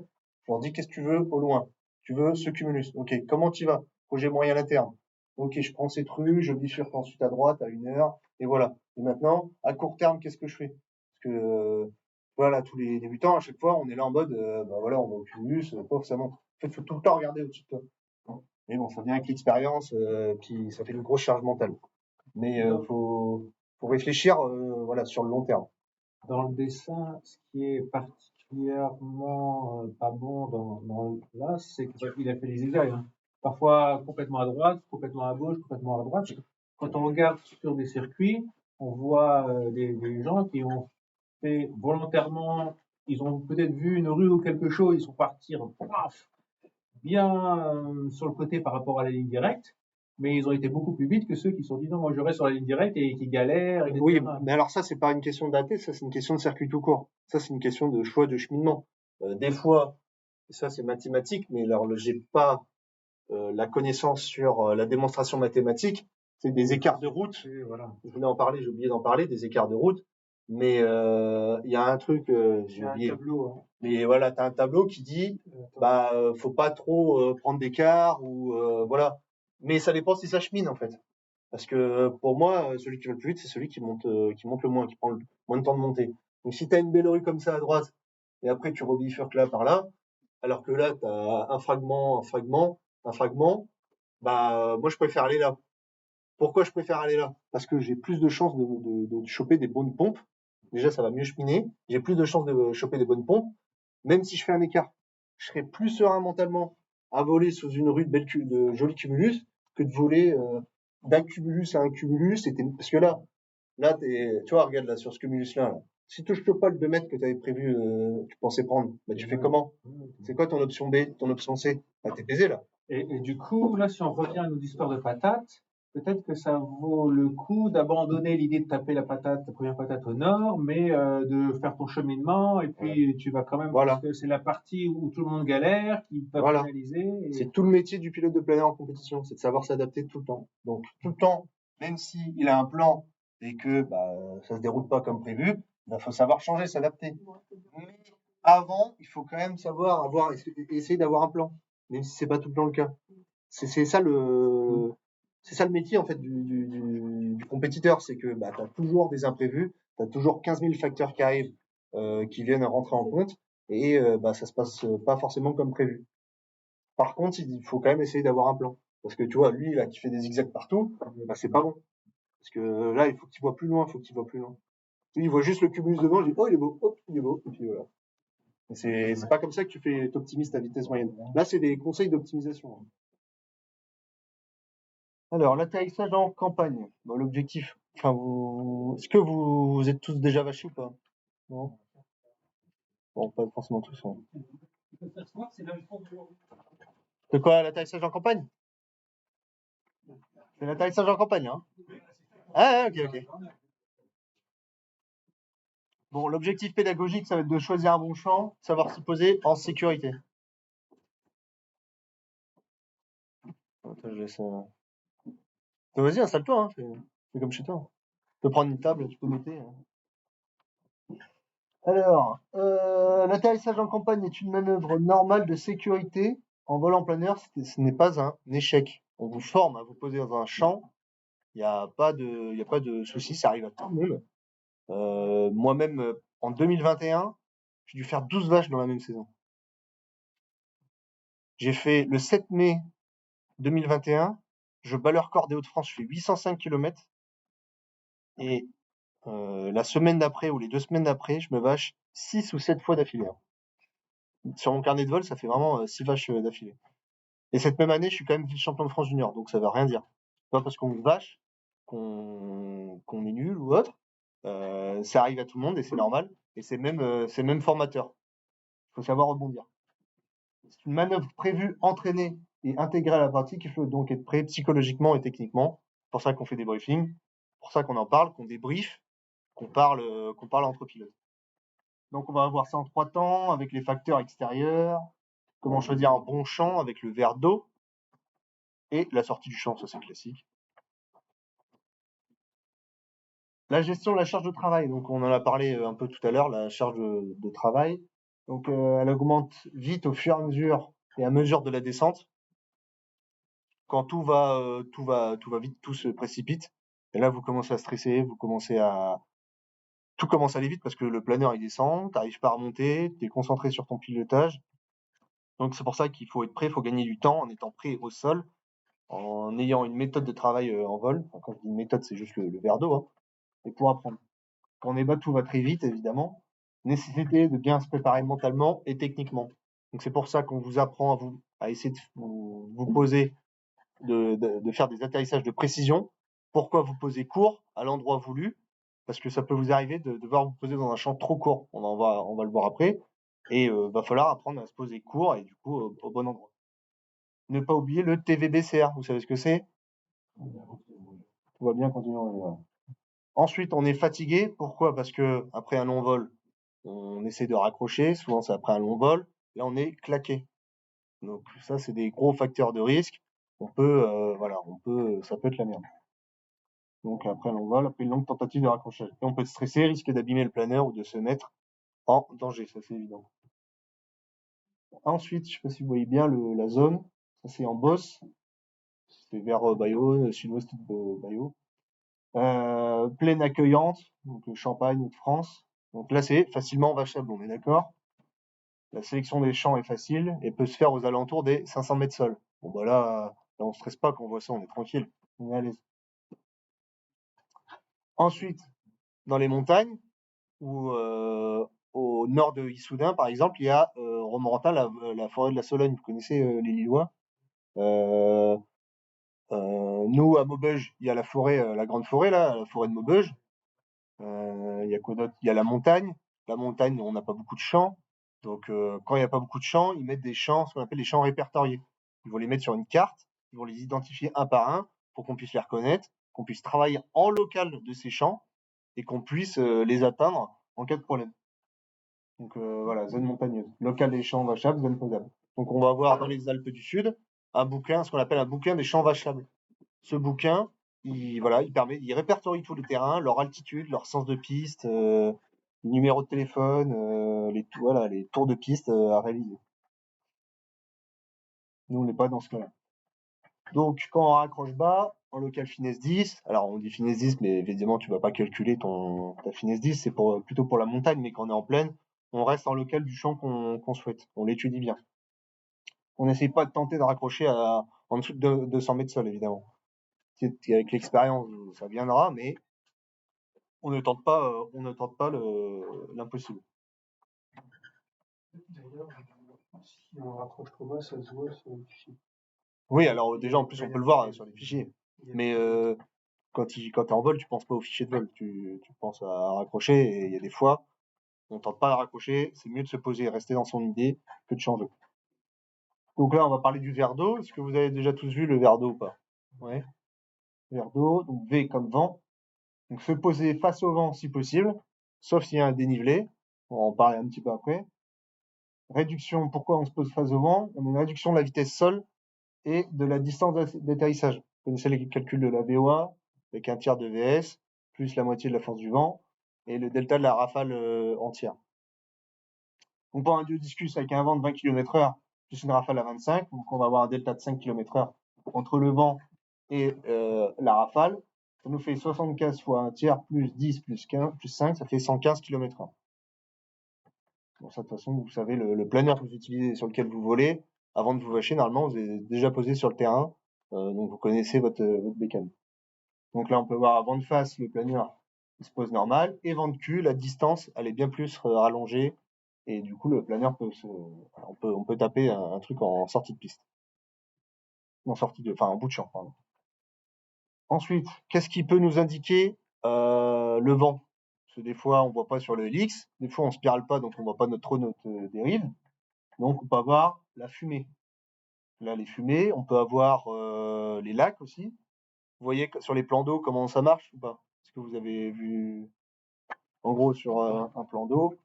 J'ai découvert ça. Un plan d'eau. Si j'ai du vent là d'ici comme ça là, en gros là ça va faire coucher, puis là tu vas voir les vagues. Donc là en fait tu vas avoir une grosse, on va avoir quand même une séparation qui est bien marquée en vol. Tu vas pouvoir le voir et on peut se dire ok le vent vient de cette direction. On peut avoir les éoliennes. Les éoliennes, elles se tournent dans le sens du vent, elles sont pivotables, et elles tournent s'il y a du vent. Il y a 2 jours, par exemple, c'était flagrant, il n'y avait pas de vent au sol. Et par exemple, dès que tu avais un thermique, bah, l'éolienne, elle tournait, et puis elle s'axait dans le sens du thermique. Enfin, quand tu faisais la diagonale entre le sol et le cumulus, tu voyais que ça avait une corrélation. Donc, faut s'aider de ça. La dérive du planeur, quand vous êtes de travers, parce que du coup, si vous spiralez pas, vous voyez pas forcément la dérive, mais vous pouvez le sentir. Ça vient avec l'expérience. Votre dérive par rapport au sol, tu le vois, tu regardes un peu entre la limite de ta barrière et puis ton déplacement au sol. Tu vas pouvoir voir que ton planeur peut en dérive, en train de dériver. Vous pouvez prendre un champ en vent arrière seulement si la piste est en montée et si le vent est faible ou le champ est long. Ok, ça, c'est pas évident. Mais, enfin, je peux pas dire ça. E comme état de surface. Donc on recherche une surface plane, régulière. On fait attention au sens des sillons. On essaye de s'aligner dans le sens des sillons pour éviter de tout broyer. Et avec le vent, si possible. Éviter les cultures hautes, les zones humides ou les prairies. Donc l'objectif, c'est de garder le contrôle et de limiter les dégâts. Donc on essaye toujours, sauf s'il y a 70 km/h de vent, mais on essaye toujours de se poser dans le sens des sillons, même si on a un peu de vent de travers. Ça évite de tout broyer. On a un exemple, des cultures varient en fonction des saisons. Ça, vous le savez. Mois d'avril, mois de mai, mois de juin. Ça, c'est moi en République tchèque. On est allé, puisque de cheval de bois. J'ai pas fait de cheval de bois dans celui-ci, mais le champ est très haut. Et en fait, vu que tous les champs sont hauts, tu vois même pas que le champ est haut. Donc en fait, t'arrives, tu dis, oh putain. Tu arrives en fait face au. Même quand t'es juste au-dessus, tu vois pas que c'est du. Tu vois pas forcément que c'est du blé ou du maïs. Tu dis putain, tu ralentis, tu dis putain. En fait, tu sais que t'es dans un champ haut. Et là, t'as pas abîmé les bords d'attaque ou tu t'es posé Si, normalement, en fait, t'as essayé de t'enfoncer? alors pas celui-là. Non, oui, là, je me suis posé normal. Là-dessus, j'ai pas eu de souci. J'ai eu un autre souci, mais j'en parlerai plus. Eux, comme état de surface, toujours terrain labouré. Voilà, c'est moi encore. Là, c'est à 3 avec un C, le cumulus. Bref, le joke. Ça, c'était en 2021 d'ailleurs. Clôture basse, champ moissonné. Voilà. Alors, j'ai pas mis le champ, mais oui, alors, des fois, tu sais, pas la fleur, mais tu sais, le dessus de la plantation, là, les graines là, du maïs ou du blé, là, en fait, à force de taper dans le planeur, dans le bord d'attaque, ça peut un peu abîmer le. Enfin, moi, c'était le cas, ça a abîmé les bords d'attaque. Mais rien de grave, juste faut repolicher ou repenser un peu, quoi. Mais c'est rien de grave. Alors, je sais pas si vous voyez bien, mais là, d'après vous, c'est un bon champ ou pas? Normalement, il y a un bon facteur pour permettre de voir si le champ est bas ou haut. Ok, avant ou après la route? Bah, normalement, c'est même les deux, c'est les mêmes. Ah. Mais au moins celui au bout, là. Je prends le verre. Oui, voilà. Ah, ok, d'accord. Mais là, on regarde juste devant nous, là. C'est juste savoir s'il est bien ou pas. À la route, là. La route, c'est un élément qui permet de comparer la hauteur de la plantation, là, derrière. On peut bien voir qu'il est haut. Ça, faut essayer de s'accoutumer sur le. Enfin, faut regarder les champs, quoi. Quand vous êtes au sol, quand vous êtes en voiture, bah, hop, vous papillonnez, tac, vous regardez un peu les champs, vous voyez, ok, c'est haut, comment je peux voir comment il est haut, voilà. Ensuite, R comme relief. Vérifier la pente, le dévers, l'environnement proche. On préfère un champ plat ou légèrement monté, ça c'est important. Donc attention au dévers, risque de cheval de bois. Qu'est-ce que c'est un dévers? Ok, là on est en dévers.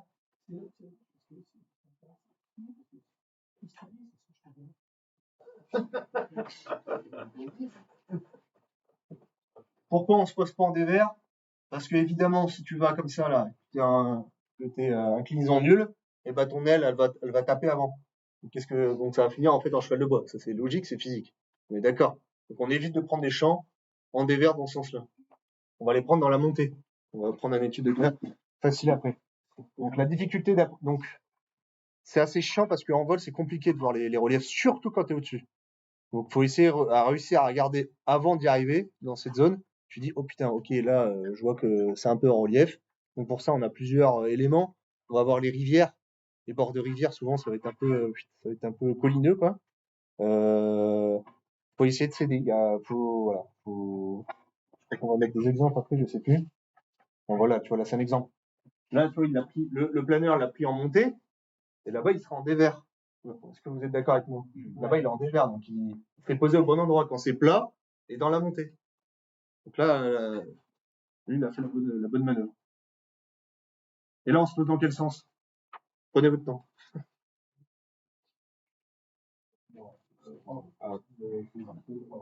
Pourquoi? Voilà. Donc, Pas beaucoup de vent. il y a 10 km de vent. Franchement, même 20 ou 30, je suis même pas sûr que ça vaille le coup de prendre en descente. Sur une descente comme ça. Parce que là, face au relief, quand il y a du relief, c'est le planeur qui va gagner hein, par rapport au vent. Donc là, on se pose dans le sens de la montée. On se pose pas en travers parce qu'on est en dévers. Et pourquoi d'autre? Pourquoi on se pose pas en travers? Les sillons. On peut broyer un train hein, si on se pose pas dans les sillons. Hein. Ça peut être violent. Donc on essaye de prendre dans les sillons. Ok? Souvent dans les sillons, le champ il est quand même long. Enfin, il est plus long dans le sens des sillons.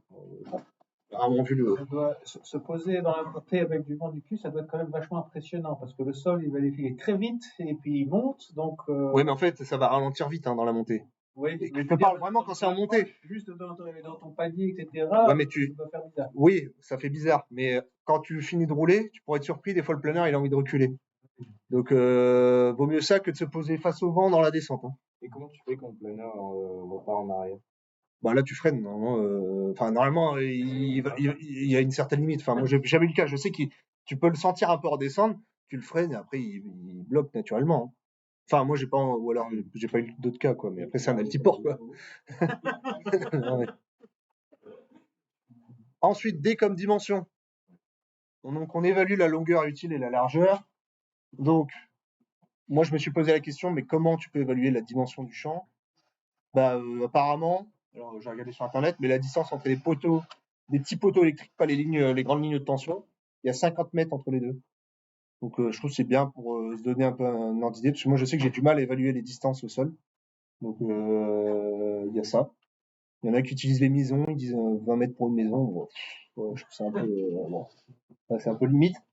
Voilà. Donc, tenir compte pour la dimension, tenir compte du vent, la surface, sillon, niveau du pilote et le planeur tout court, hein, parce que bah, un S4S, ça va se poser plus court du haut discus. Et je vous laisse imaginer pour les gros planeurs comme les planeurs libres, les ASH 25, tout ça, là, les trucs qui font 800 kg, il faut le poser. Hein. Un truc qui plane, il ne demande qu'à voler. Voilà. Donc, règle, vaut mieux trop long que trop court, ça paraît évident. Donc, longueur, 200 mètres mini. Ça, c'était au championnat du monde là, 2025, c'était cette année. On était 19 à se poser dans le même champ. Il n'y a personne qui a tourné l'épreuve. Et voilà, 19, je sais pas si on voit pas hyper bien, mais ça se pose dans tous les sens. Enfin, dans tous les sens. Dans le sens des sillons, et il n'y avait pas de vent ce jour-là. Et on était 19 à finir là-dedans. C'est, voilà. À la fin, ça fait des obstacles. Ouais, mais tu vois, il y a toujours, t'as vu de la place qu'il y a, quoi. Mais oui, ça fait. Là, moi, je me posais, j'ai ouvert la VA, je vois, en plein air comme ça, je dis, ah ouais, d'accord. Et c'est marrant, quoi. Obstacle, ligne d'arbre et en entrée de champ. Donc là, on fait attention. Si le champ est trop court, qu'on doit se poser court, on va le prendre comme point d'aboutissement. Donc là, voilà, c'est VOA demi-fixé, c'est vraiment le truc, le cas d'école. En réalité, une fois que tu es expérimenté, vous dosez naturellement. Ensuite, dès que vous passez ce point d'aboutissement, vous passez le plus court possible, vous sortez plein F pour vous poser au plus court. Donc au passage de l'ostage, je sortirai 100% d'aérofrein. La longueur disponible pour l'atterrissage ne sera plus que de 300 fois 20 fois la finesse, donc 160 mètres. Donc 7, c'est la finesse du planeur, aérofrein, plein sortie, et 20, c'est la hauteur. On peut avoir des lignes téléphoniques, des lignes électriques. Ça, faut faire très attention. Il n'y a pas forcément de boules sur les lignes, donc faites attention à ça. On peut avoir des systèmes d'arrosage dans le champ. Ça aussi, des fois, ça se voit pas, faut faire attention. On peut avoir des poteaux. Donc ça, faut essayer de. Quand vous voyez que parce que des poteaux, ça peut être mis dans les prairies. Quand vous voyez que le champ, l'herbe, enfin, c'est pas bien tondu, c'est un peu, comment dire, c'est un peu inégal, c'est un peu hétérogène. Vous pouvez vous dire qu'il y a peut-être des poteaux, il y a peut-être des bosses dedans, quoi. C'est une prairie, c'est un peu merdique, voilà. Fossé, tombe de fossé. Voilà. Une fois le champ choisi, La décision va être ferme, on ne doit pas changer au dernier moment, sauf en cas de force majeure et que vous voyez qu'il y a d'autres champs. Donc ça, à la limite, vous pouvez le regarder, mais il faut pas changer faut éviter de changer, de prendre une autre décision, quoi. Faut changer. Vous pétez le simple, vent arrière, basse, finale stabilisée, gardez une marge de hauteur. Important, ouais, la vitesse et la symétrie en dernier virage. On a beaucoup d'accidents à cause d'un manque de symétrie de virage. Ils décrochent, ils partent en vrille bas. Donc très important. C'est pas parce que le sol se rapproche qu'il faut l'éviter. On garde la vitesse et la symétrie. Et ne pas oublier le TVBCR, parce qu'on est à côté, on est sur un champ qu'il ne faut pas le prendre. Et là, d'après vous, quel champ vous prendriez?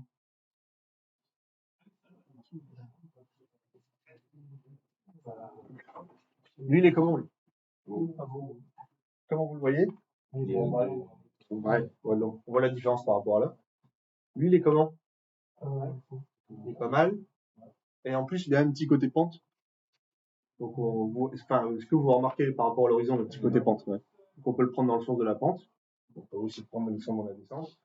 Eux, ils ont l'air pas mal, mais on voit pas trop sur la photo. Lui, bon, un tout petit peu haut, mais pas terrible. Moi, je partirais sur celui-ci. Et bon, voilà. Oui, après, c'est une photo. Hein. Si tu prenais une photo de ces champs, tu te dirais, ah bah, on voit pas à droite non plus, on voit pas à gauche. Oui, voilà. Bon, bah là, sortie du champ, là, c'est classique. Appeler chaque pilote, instructeur. Chercher la route, le chemin optimal pour entrer dans le champ. Rien abîmer. Commence à déscotcher, débrancher les commandes de vol. Voilà. Ça, c'est classique. Donc, malgré le stress, la fatigue, la charge de travail, il faut réussir à se poser dans un champ en sécurité sans abîmer le planeur. Pour ceci, il faut bien mettre en œuvre le TBPCR et le verre d'eau et s'entraîner en amont pour être prêt au moment venu. Donc, ne pas oublier le TBBCR, ne pas tenter de raccrocher en dessous de 200 mètres sol et vitesse et symétrie en dernier virage. Toujours. Parce que quand on est bas, on a tendance à tirer sur le manche parce qu'on a envie de raccrocher, on n'a pas envie de descendre. On tire sur le manche comme des idiots et bah, pas réfléchir. Donc, c'est pas ce qu'on souhaite. Voilà. Est-ce que vous avez des questions? Voilà. Bah, c'est tout. Pas parce qu'on se vache qu'on est nul ou autre. Ça arrive à tout le monde et c'est normal. Et c'est même formateur.